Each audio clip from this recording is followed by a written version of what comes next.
Hello everyone, in this video we are going to discuss the type of research design. We have already discussed the term research design in the previous video. So, based on fundamental objectives or purpose, research design can be classified into research design for exploratory or formulative studies, research design for descriptive and diagnostic studies, research design for experimental studies.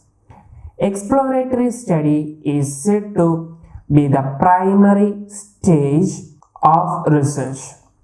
The next stage is occupied by the descriptive study, and final stage of research is to find out the causal relationship through experimental studies.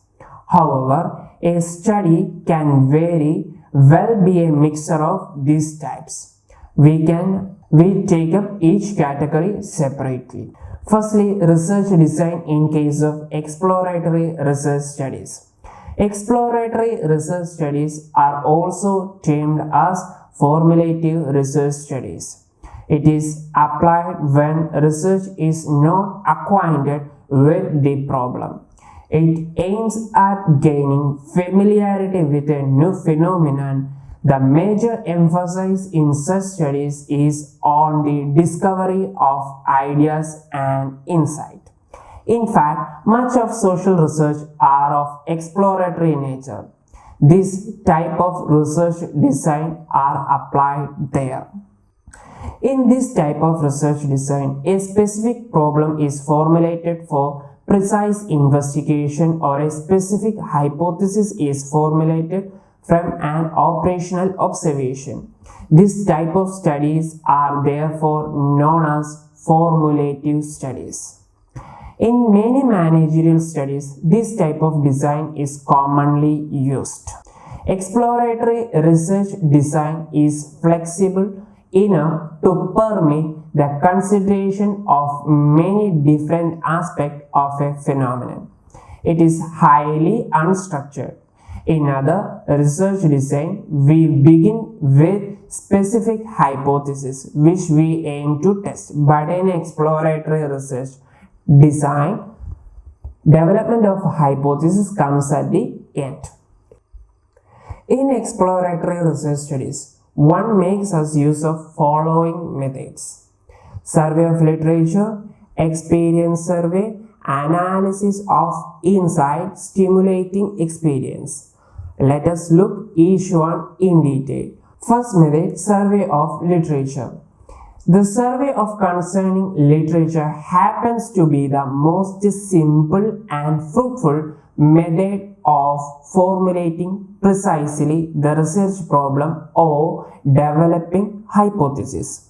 Hypotheses stated by earlier workers may be reviewed and their usefulness be evaluated as a basis for further research, which means the researcher has to survey the existing literature to see what has been done to the subject of studies, how it is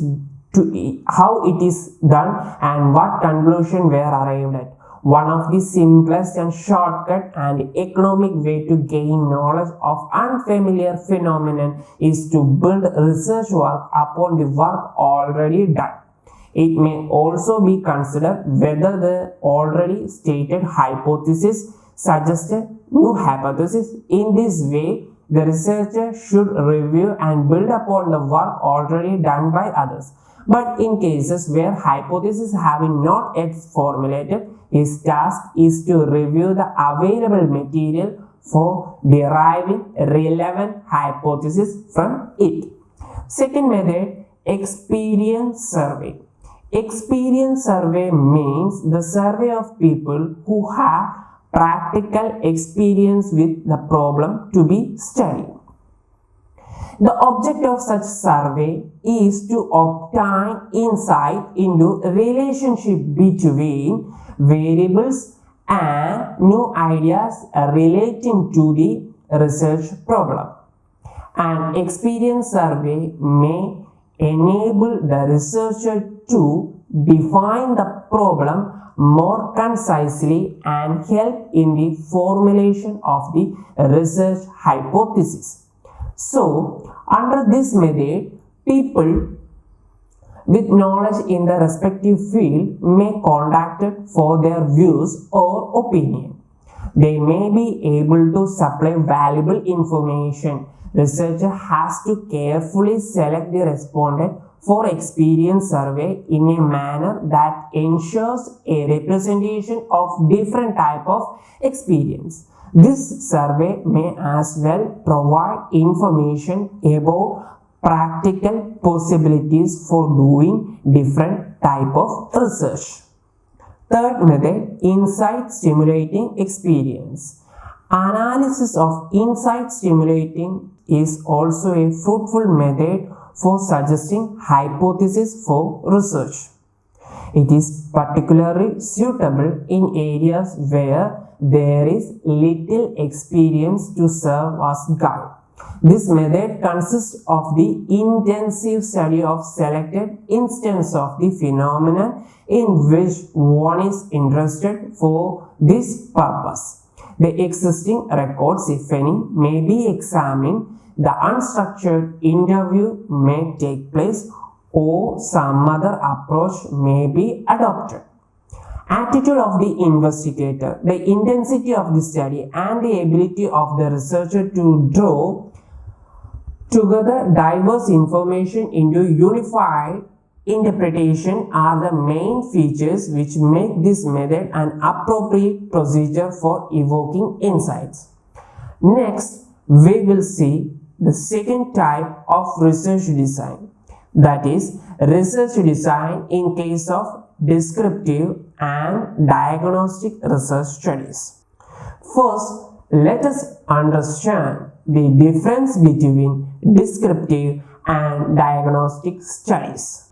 Descriptive studies are those studies which are concerned with describing the characteristics of a particular individual or of a group. A study which wants to determine the frequency of the occurrence of an event of its association with something else is known as diagnostic study. A diagnostic study is primarily concerned with existing issue and tries to find out a relationship between the cause and factors. On the other hand, descriptive research begins with the study of the past. Descriptive studies may not be necessarily motivated by hypotheses, but diagnostic studies are generally motivated by hypothesis. In a diagnostic study, investigator is always interested in identifying the factors that contributed to the problem and their interrelationship. Whereas in a descriptive study, no attempt is made either to study or to modify the existing cause of the problem. The main objective of descriptive study is to acquire knowledge, but diagnostic study focuses on the method of putting the knowledge into practice in finding a solution to the problem. Although there are differences between descriptive and diagnostic studies, they are very intimately related to each other. They share common requirements so far as study to design is concerned. That is why these two studies are included under one category for research design. These studies presupposes some prior knowledge of the problem that is being studied. The main objective of these studies are to diagnose the problem, to specify accurately the characteristics, to determine the frequencies of significant variable, and to find out whether certain variables are associated. The research design for these studies must be carefully planned so that subjective bias can be eliminated. The first step of research design would be to objectively define the questions which are to be answered.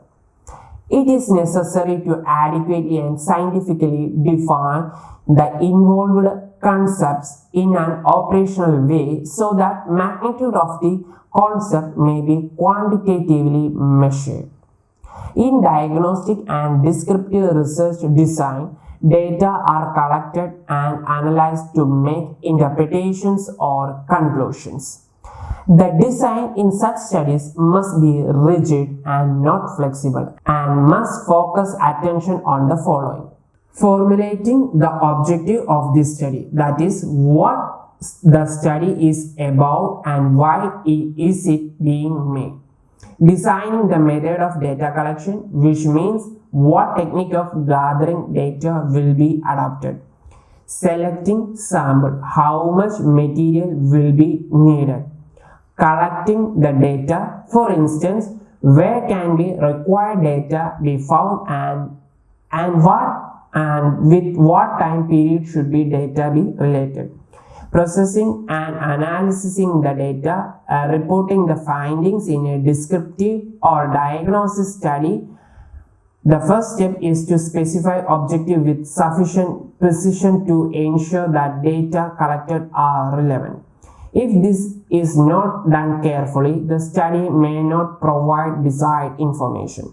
The main method of data collection are using document by observation, through interview or questionnaire method. The choice of a particular method of a data collection depends on the object of study. For instance, if the objective is to know the attitude towards the family planning, it is best to utilize interview method. The researcher has to consider a number of things such as scope of the study, type of information needed, the degree of accuracy required, etc. The researcher must not ask a leading or a roundabout question. The sample chosen should be representative. It is better to use random and matching samples. The data collected must be processed and analyzed. It has to be decided in the beginning whether processing of data would be manual processor or a mechanical process, and what type of tables are to be prepared. Continuous supervision is necessary for properly coding the data. Analysis of data include necessary statistical computation. The statistical computation like average, dispersion, correlation, etc. may be required for analysis. Next, we will see the third type of research design, that is research design in case of hypothesis testing research studies. Hypothesis testing research studies, generally known as experimental studies, are those where the researcher tests the hypothesis of causal relationship between variables. Experiment is the procedure of gaining knowledge by collecting observation under controlled conditions. When a scientist fails to find out through simple observation the possible factor operating in a given problem, he goes to experiment. Thus, the difference between simple observation and experiment is that in the case of experiment, observation is done under controlled situation. Experiment design refers to the framework or structure of an experiment. Though experimental design originated in the context of agricultural operation, today they are being used in almost all areas of scientific studies. Experimental research design is concerned with making experiment to find out the cause and effect relationship of the phenomena under the study. The main purpose of experimental research is to test a causal hypothesis. Causal hypothesis is one that states cause and effect relationship between two or more variables. Experimental research design is considered to be the highest stage of social research. Such studies requires procedure that not only reduce bias and increase reliability but will permit drawing information about causation. Usually experiment meet this requirement. Hence, when we talk about research design in such studies, we often mean design of experiment. That's all for the day. Thank you for watching. I hope you get an insight regarding the types of research.